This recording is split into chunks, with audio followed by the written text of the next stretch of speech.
Welcome to the Global Filipino Magazine, where we feature inspiring stories of our kabayan here in the United Arab Emirates.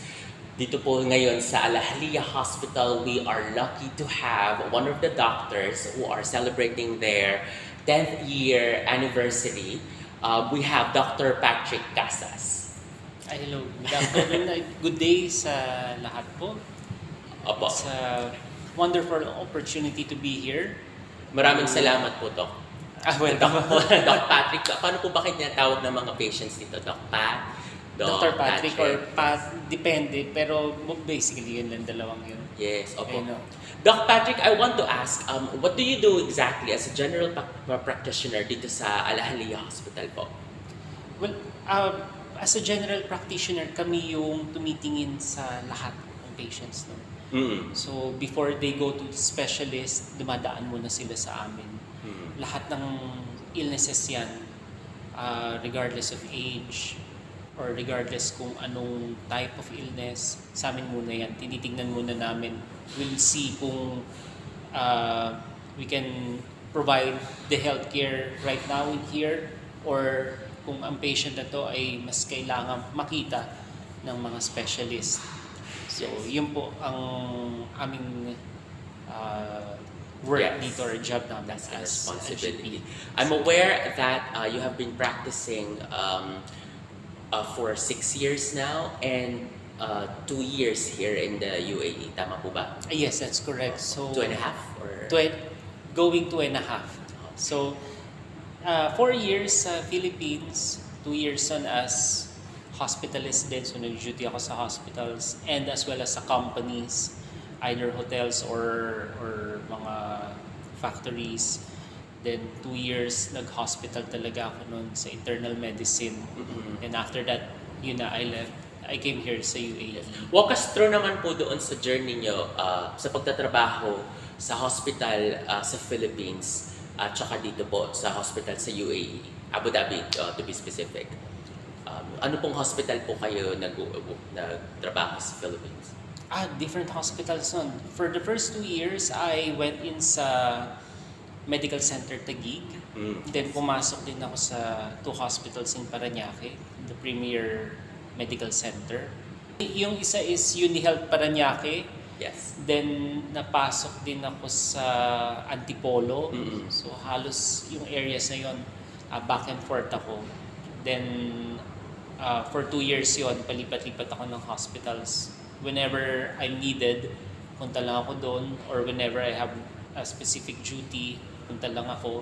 Yes. Then after the duty, nagki-clinic din ako. What was your turning point po of moving outside the country sa Pilipinas, coming dito sa Abu Dhabi? Okay. Yung time na yon, when I decided to move here in Abu Dhabi, I was still in training in internal medicine at that time. There was a wake-up call for me, or a calling for me to look for something higher, something better. Maganda yung training doon, no? Ang sa akin lang is, gusto ko makahanap pa ng mas i-improve ko.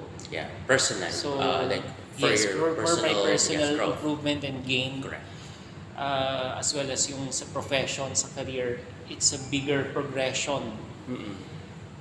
Sa amin kasi mga doctors, lalo na sa Philippines, you cannot just stay as general practitioner for life. Otherwise, wala siyang ganong job opportunity except yung like what I've been doing before, na pa-duty-duty ka lang or company doctor. Hindi siya tulad dito na highly regarded ang GP, na ikaw yung first line talaga. So, do you find it more fulfilling to be a doctor dito po sa UAE compared yes, back to yes. the Philippines? Kasi for several reasons, no. Yung practice ito, ang kagandahan yung healthcare system, it's efficient. We have better coverage ng insurance. Yes. So, in terms of practice, yung mga medications na kailangan mo, laboratories na kailangan mo paggawa, napapagawa mo dito eh. So, Ang dating nga siya sa akin minsan is para kang naglalaro kasi not really Yes. play na, but it's more of na-enjoy mo yung practice because you get to do what is Na ideal. hindi ka limited. Yes. Is that Na- something that you want to happen po kayo sa Pilipinas? Or may chance po ba? Kaya na ganun Ang lang? totoo noon, naiinggit ako dito kasi pag nakikita ko yung healthcare system, niisip ko sana ganito sa atin, no? Kasi I just want to share nung nag-work ako sa government noon, kita mo kung gaano kahirap na kulang yung mga gamot. May times na alam mo na yung gagawin It's just that finances are holding you back. Unlike dito na, may sakit ka, ito, grabe, sige, okay lang, cover na insurance. Mapapauwi mo yung pasyente na okay na siya. Alam mo na Magaling na siya. gagaling. Unlike dun sa pinanggalingan ko, ang daming times na mararamdaman mo na sana nagawa mo pa ng paraan Yes. Pero ikaw mismo wala ka na mailabas kasi wala ka na rin From your end, resources. yes. Yes. Sana po in the future we get to do Yun nga. I'm praying din na maging ganon. It's for the best of all our countrymen. True. Yes. Lalo na Wala pa ngayong- po ba kayo nababalitaan if it's progressive now? Because you've been away from, sa bansa natin for 2.5 years. Baka naman mas maayos na po ngayon. Ano That po ba I sabi ng mga cannot- kulig nyo or umalis na po lahat? And that I cannot fully answer kasi iba yung nandun ka sa ground zero, nakikita mo kung ano talaga yung improvement Some of my colleagues are of course saying that it's just the same, but it's different kung ikaw mismo yung makakita for you to know kung may difference na ba talaga or it's the same. But in the recent, kung comparing lang from the time na umalis ako up until now, of course there is a difference. Naging maganda, nag-improve siya, nag-move forward. Yes. Ayun Let me also ask you, sa pagiging doctor dito, sa UAE po, what was your major struggles or probably kung nagkaroon po kayo ng mga challenges being a doctor here in the UAE? One of the biggest challenges encounter ko nun is yung pag-alis Certain factors kung that held me back first before I left. Number one, it's a new environment. It's an unknown place. So, I'm taking myself out of my comfort zone. Before, alam ko na kung paano gagawin sa hospital dito. Kahit ilipat mo ako kahit sa hospitals, I can adapt kasi alam ko na yung system natin. Unlike dito, it's very different. And they're stricter, lalo na syempre insurance, lalo na litigations din sa practice, gano'n. And isa din is yung prejudice sa amin. Kasi sa mundo namin mga doctors sa Philippines, ang thinking lagi niyan ay dito ka magpa-practice, mag-specialize ka, tapos tatapusin mo lahat yon. Only a select few are willing to jump in dun sa pag-abroad. Yes. So, that's one of the challenges kasi syempre maraming opinion ng mga tao sa paligid mo. Correct. You have to just shut them out and focus kung ano yung gusto mong gawin. True. Yun. And at first it was difficult because nag-aaral ka tapos may maririnig ka sa iba. Yes. Pero sa akin is- how long did you before you completed your before you got to be a doctor? Here in UAE. Yes. I mean when you were studying back then, how many years? Yes. From pre-med Did you to prepare? makagraduate ako, it's 9 years. 9 years. Yes. Nung 4 years kasi ako sa nursing sa FEU Manila. Then 5 years FEU NRMF sa may Fairview. Yes, So yes. na-delay kasi ako noon kaya naging 5 years siya. Mhm. Then another year for internship before I got my license. So all in Yes. all tagal na 9-10 years. True. How fulfilling it is at the moment, being in the practice for 6 years. how fulfilling it was. I mean, 9 years of studies, and then now you get to practice. I mean, would you say that is it fulfilling on your end? If titingnan natin yung struggles from before up until now, I would say I'm living the life na. Ganun yan pa. Na alam mong you're on your way there, uh, half of it natapos mo na, feels good kasi syempre you get to do what you like. You enjoy your career. Sure. Hindi na siya struggle kasi before syempre sa school medyo struggle na pagpapasok, di ba, nakakatamad. But right now iba yung alam mong you're here for your career, you're here for what you enjoy. Yes. So every day it's iba parang automatic na sa'yo na ay pasok sige gagawin ko yung ito para ka naglalaro na lang. Yes. So, If you're not here in the hospital, what would you do? Ano po yung, what are your hobbies and likes, Doc Patrick? You mean, well, kung... Or you still work, or you don't have off at all? Or may nag-off naman po kayo? Hindi. Sa hobbies, yes, marami namang hobbies. But if dun sa part na... Yes, what would you do on your free time? If you'd be, on my free time, madami. Video games, yan, lalo na. I can... Would you do sports? Sports, yes. Yeah. Nagta-triathlon ako before. Oh, Ngayon na-stop lang siya during pandemic kasi hindi ako makalabas, hindi ako makapag-bike kasi bawal din, lalo na dun sa area kung saan ako nag-bike before sinara nila. Nung namang bumalik yung pag-open, na iba na yung hobby ko nun. Kaya hindi na... Well, I still do running and cycling but not to the extent as before. No? Correct. Yes. Kasi you were more active before. Yes, kasi syempre nagkaroon din ng bagong hobbies during pandemic, so yun doon ako nakafocus. Yes. Ayun, no. You are celebrating your 10th year Kabayan Clinic dito sa Ahalia. What do we do? I mean, what do we have for the Filipinos po dito sa Abu Dhabi para sa 10th year natin? Meron po ba tayong mga niluluto pakulo dyan? Yes. We have a lot of free consultations. Yes. Mga laboratories din that we can offer at a huge discount. And we also have blood donation drive. So this is not just catered for Filipinos but for everyone. Correct. So hindi siya limited sa atin lang. Anyone may friends na hindi kabayan, they're still welcome.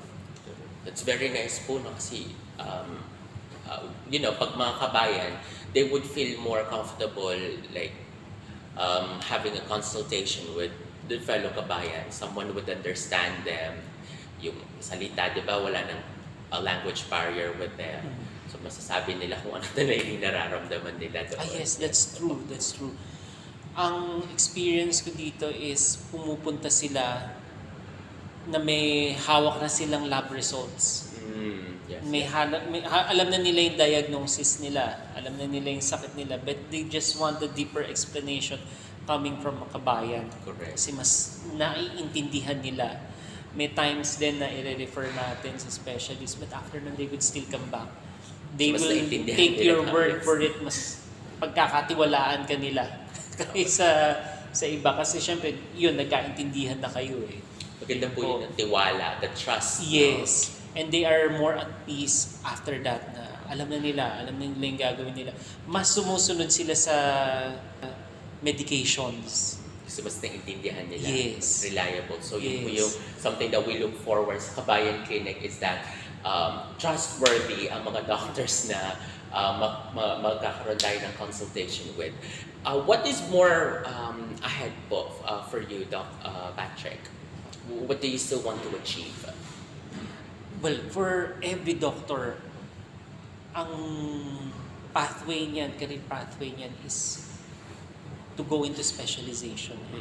So, ako, I've been there, pero yun yan, unfortunately, hindi ko rin natapos. And I've decided to do something na greater than my previous goal. Correct.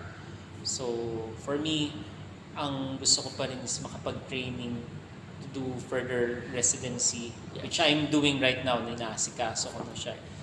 So, series of exams, yun lang. Yeah. Ganun din ang buhay namin eh. Exam, So exam, what exam, specialization exam. exactly are you trying to I'm achieve? targeting for cardiology pa rin. So, ever since from the Philippines hanggang ngayon, nandun pa rin yung focus ko na. Sabi ko, ito yung dapat na makuha ko. Correct. Ayun Is it po. hard to achieve? It's hard, but it's doable. Opo. Basta may What's your faith. inspiration? Oh, of course, my parents din. Kasi sila yung Or who? nakita ko eh. What or who? What are Your inspiration to achieve that goal for your specialization? That's a term, right? Mhm. Yes. ay, Your parents, you said. inspirations? Yes. Well, inspiration, of course, parents, andyan yan. Mm. Kasi, syempre, yan yung in-expect din sa'yo. May sacrifice sila, gusto mong suklian. So, that's one. Mm. Pangalawa, syempre, that's your dream eh. Ako maliit pala ako, iniisip ko na kako yun ang gusto ko. So, gusto kong masabi, pagtanda ko na natapos ko, nagawa ko. Your profession is influenced by your parents Yes. because Both of them are doctors. So, my mom, Doctors. cardiologist din kasi siya, but pediatrics, no? yes. So, And then your dad. ophthalmologist. Okay, Ayun. yes. Are Ibang they both iniisip, here? sabi malayo. Sabi hindi naman parehas. Are they both here? Ay, my mom, Yes, nandito. yes. Ang dad ko, wala na eh. Okay. Ayun. Yes, he passed. Yes. Okay, that's true.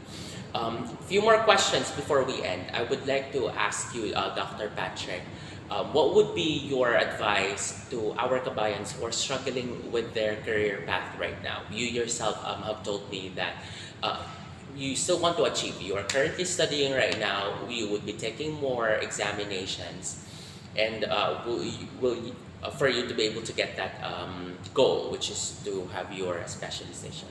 What's your advice to our kabayans who are struggling to achieve their goals and their dreams, perhaps?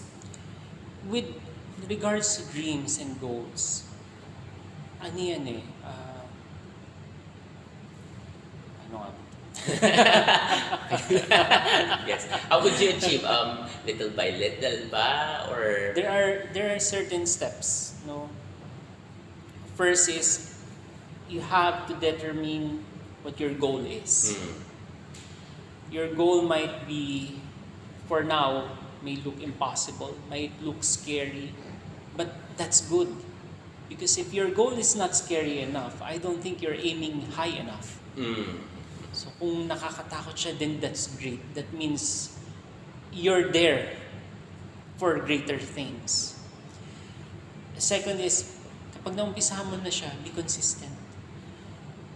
May times talaga na mawawala ka sa motivation eh. May times na madidikdik ka na parang akala mo pinagbagsakan ka na ng langit. Pero okay lang yun. Ganun talaga eh. Kung high ang goal mo, mahirap talaga yan. Tanggapin mo na yun, maghihirap ka. But you just have to be consistent in doing what you do, and little by little. Huwag mong isipin na isang malaking task siya, tatapusin mo isang araw. No, it's not going to be that way. Parang ako nga 9 years, diba, before naging doctor, hanggang ngayon hindi ko pa Yes. naabot yung goal ko. It's that long talaga. Yeah. Iba-iba tayong timeline. Iba natapos yan na mas maaga. Hayaan nyo na sila. Yes. Just focus on yourself. If hard ang buhay, that's okay. For me, ang belief ko is yung ease, yung pagdali ng buhay is a greater threat to your progress than hardship or hardships. Kasi pag puro ease na lang gusto mo, marerelax ka, matetenga ka lang. Wala ka nang magagawang iba pa, something greater. If you have to go out of your comfort zone, go. Your comfort zone or your backyard, walang mangyayaring maganda dyan or something magical. Not unless siguro tiga Silicon Valley ka. Okay. Pero kung hindi, get out of your comfort zone. Yes. Ganun talaga. Risk. Last question, Doc Patrick. How do you define success? Success has always been for me a peace of mind. So it's not measured by wealth, yung money, not measured by the bank. Of course, kung marami kang pera, mas may peace of mind ka sa gastos, diba? Yes. But it's an overall peace of mind in terms of career, family, and stability sa financial. I think that's the best na success. Doesn't have to be billions of dollars to. Mas malaking problema nga yun sa paano mo gagastusin nila.